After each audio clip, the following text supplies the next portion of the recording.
This ABC 15 Flash Briefing is sponsored by Sanderson Ford. Straight up. Hi, I'm Steve Irvin with your top stories from ABC15 Arizona. New details right now. A guilty plea from the former nurse accused of raping and impregnating a severely disabled woman at Hacienda Valley Healthcare Facility. Nathan Sutherland pleading guilty to sexual assault and vulnerable adult abuse, both of them felonies. The case first making national headlines back in 2018 after a 911 call from inside the facility about a patient who just had a baby but had no idea she was pregnant. Sutherland will be sentenced November 4th. One of the most recognizable faces charged in the Capitol riots expected to plead guilty tomorrow. Jacob Chansley, also known as the QAnon shaman from Arizona, scheduled for a plea deal hearing in the morning. He's facing several charges in the January 6th riots. Seen inside that day, donning face paint and that horned, furry headdress, Chansley's attorneys say they reached a deal with prosecutors but did not expand on any details. Arizona Democrats accusing Attorney General Mark Brnovich of putting his political fortunes ahead of the well-being of Maricopa County residents. Brnovich, who is running for the U.S. Senate seat now held by Mark Kelly, is threatening to withhold nearly $700 million in state revenues to the county. Brnovich says the Board of Supervisors violated state law by refusing to turn over computer routers subpoenaed by the state Senate as part of an election audit. Everyone knows this is purely politics.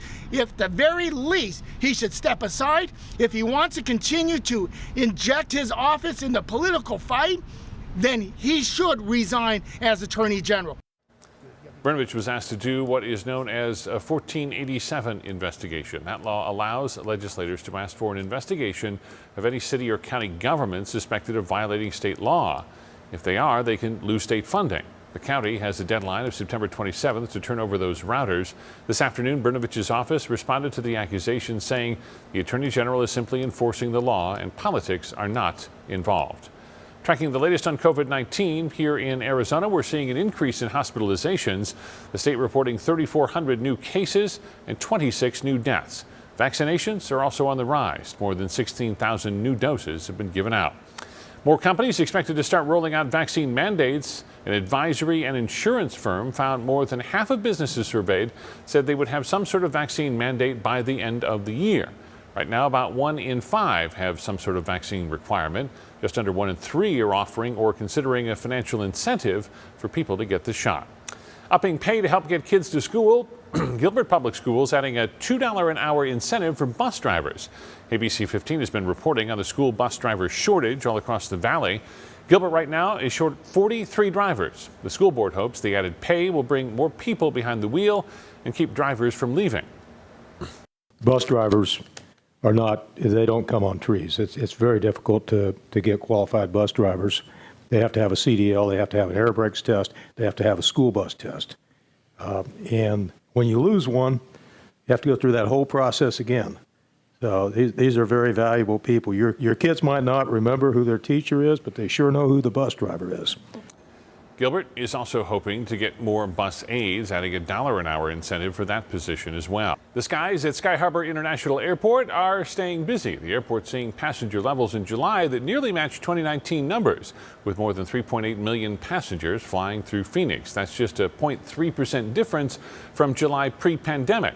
But some industry analysts worry COVID variants could reverse those gains.